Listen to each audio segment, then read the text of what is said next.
पास। महाराज ये बताएं, ये राजनीतिक दल राजनीति तो करते ही हैं, यहां नहीं तो वहां, लेकिन अब तो कुंभ को भी नहीं छोड़ रहे हैं। और कुंभ को कोरोना से जोड़ के किस तरह से ये जो कागजात भारतीय जनता पार्टी पिछले 2 दिनों से पत्रकार वार्ता करके बोल रही है, उसमें एक लाइन जरूर बोलती है कि कुंभ के ऊपर जो उच्चार है, और वो कागज जो उन्होंने लाए हैं पब्लिक डोमेन में महाराज, वो कह रहे हैं कि कुंभ को किस तरह से, कुंभ का नाम खराब करो, कुंभ को जोड़ो कोविड से, कोविड कुंभ, कुंभ कोविड। महाराज देखिए, राजनीतिक दल अपने अस्तित्व अथवा अपने प्रभुत्व और वर्चस्व के लिए कहीं भी पहुंच सकते हैं और वो सारी सीमाओं को ध्वस्त कर सकते हैं। उन्हें यह समझना होगा कि कुंभ भारतीय संस्कृति, संस्कार, उसकी संवेदना और आद्य सभ्यता की साकार सत्ता है। कुंभ का अर्थ है एक योग जो मानवीय सभ्यता में 12 वर्ष के बाद सबके कल्याण के लिए आता है। यह संयुक्त राष्ट्र संघ की एक संस्था यूनेस्को के द्वारा भी मानवता की एक अमूर्त धरोहर, सांस्कृतिक धरोहर घोषित हुआ है। ये सच है कि ये हिंदू सनातन संस्कारों का एक बड़ा सारोकार है, लेकिन ये पूरी मानवता के लिए, पूरे विश्व के कल्याण के लिए। हम पूरे विश्व को परिवार मानने वाले प्राणी हैं। कुंभ के माध्यम से हमारे मूल्य, पर्व, परंपरा, आस्था और विश्वासों पर प्रहार किया गया है। कोई राजनीतिक दल अपने अस्तित्व के लिए कुछ भी करे, वह कहीं तक भी जाए, मुझे कोई राजनीतिक बात नहीं करनी।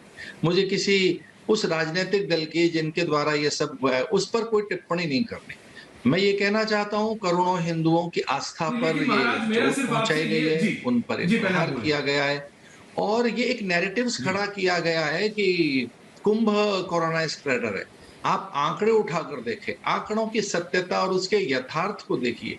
जिन दिनों कुंभ चल रहा था उन दिनों सभी प्रदेशों में कोरोना की प्रचंडता थी। किस प्रकार का एक व्यापक प्रभाव प्रत्येक प्रदेश में था, वैसा उत्तराखंड में नहीं था, वैसा हरिद्वार में नहीं था। और हमारे सारे स्नान भली प्रकार हुए। आदरणीय प्रधानमंत्री जी ने मुझे फोन किया और सब संतों से बात हमने की और कुछ घंटे में ही हम लोगों ने इस कुंभ की विराटता और विशालता को समेट दिया, उसका विसर्जन कर दिया। भारत की संत सत्ता इतनी संयमी है, वो इतने संवेदनशील हैं, उन्होंने लोक कल्याण के लिए मानव सत्ता को और मानवीय प्राणों को सर्वोपरि मानकर, देश को सर्वोपरि मानकर कि राष्ट्र प्रथम है, राष्ट्र सर्वोपरि है, ऐसा मानकर उन्होंने कुंभ को उसी समय विसर्जित। लेकिन महाराज मेरा यही सवाल है कि जब प्रधानमंत्री के एक आह्वान पर, मैं ये प्रधानमंत्री नरेंद्र मोदी की एक कॉल पर आपने कहा कि आपने पूरा उसकी विराटता को समेट दिया जी, तो ये कौन, ये ऐसा नैरेटिव सेट करने में क्या भारत का फायदा हो सकता है महाराज?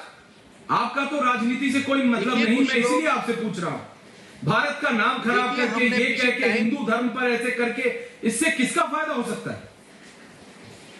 ऐश्वर्या कपूर जी, आपने देखा टाइम मैगजीन ने किस तरह से चिता और उनकी जलती, उनका धुआं दिखाया है। पिछले कुछ दिनों से कैसे अंतरराष्ट्रीय बिरादरी के लोग, कुछ उस प्रकार की मानसिकता के लोग, एक पूरा गैंग है, एक तरीके का वो लोग हैं जो भारतीय संवेदनाओं को आहत करना चाहते हैं।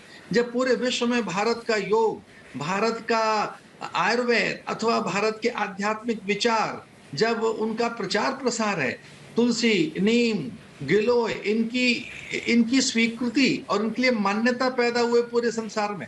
आज पूरा संसार योग कर रहा है। तो जब भारत के लिए एक स्वीकृति पैदा हो रही है पूरे संसार में, ऐसे में ये चिन्हित करके और बाकायदा लक्षित करके, टारगेट करके भारतीय संवेदनाओं को, भारतीय प्रतीकों को, हमारी आस्था और मूल्य, पर्व, परंपराओं को, हमारे विश्वास और हमारे सिद्धांतों को, उनको चोट पहुंचाने के लिए नैरेटिव्स खड़ा किया जा रहा है। कुछ मुट्ठी भर लोग हैं जो ये चाहते हैं, बल्कि उन्होंने कहा अन्य मतों को तो क्या महाराज ये आपकी और बड़ी जिम्मेदारी नहीं बन जाती? हुआ है, मैं आपको रोक रहा हूं महाराज, बीच में काट रहा हूं, लेकिन एक सवाल है, मेरे जिज्ञासा हो रही है मेरे मन में कि क्या फिर आपकी और बड़ी जिम्मेदारी नहीं बन जाती महाराज कि इन मुट्ठी भर लोगों के खिलाफ, जो कि भारत के खिलाफ है, भारत की संप्रभुता और भारत की इज्जत के खिलाफ ये लोग जो है, जो भी ये लोग हैं जो काम कर रहे हैं, उनके खिलाफ, और मतलब उनके खिलाफ सबको इकट्ठा आना पड़ेगा और बोलना पड़ेगा कि ये बर्दाश्त नहीं किया जाएगा? आपको जिस भी अंतर्राष्ट्रीय मैगजीन में जो कराना है कराइए, लेकिन भारत और हिंदू धर्मों का, और जिस तरह से जानबूझ के आपने कहा आंकड़े, फैक्ट्स गलत नहीं बोलते, आंकड़े गलत नहीं बोलते महाराज, तो आंकड़े कुछ और कह रहे हैं, आप कुछ और ही नैरेटिव सेट करना चाहते हैं, तो कैसे बर्दाश्त करेंगे भारत? आप ठीक कह रहे हैं, आंकड़ों को देखिए, और कुछ नैरेटिव्स खड़ा करने के लिए कुछ लोग हैं जो लेख लिख रहे हैं, कुछ लोग हैं जो आर्टिकल लिख रहे हैं, कुछ हैं जो बाकायदा एक भ्रामक और दुष्प्रचार कर रहे हैं विश्वव्यापी मंच पर। तो भारत के लोगों को समझना होगा, और भारत देख रहा है, पूरा संसार जानता है कि कुछ मुट्ठी भर लोग जिस प्रकार का एक प्रोपेगेंडा, एक विपरीत दिशा में भारतीय संस्कृति के प्रति विरोध जो लेकर जा रहे हैं, मैं उसकी भर्त्सना करता हूं।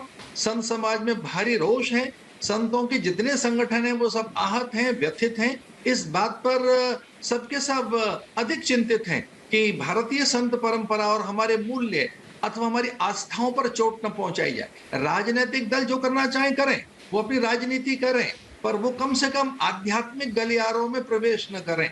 वो एक कुत्सित मानसिकता लेकर अथवा कोई एक ऐसा एजेंडा लेकर कि हमारे पर्व परंपराओं को वो केंद्रित न करें। बस मैं ये कहना चाहता था कि भगवान उन्हें सद्बुद्धि दे, और वो अपना प्रायश्चित कर रहे हैं कि उन्होंने ठीक नहीं किया है।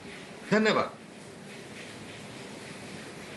बिल्कुल, बहुत बहुत धन्यवाद महाराज। रिपब्लिक भारत से पूछता भारत पे आने के लिए बहुत बहुत धन्यवाद आप।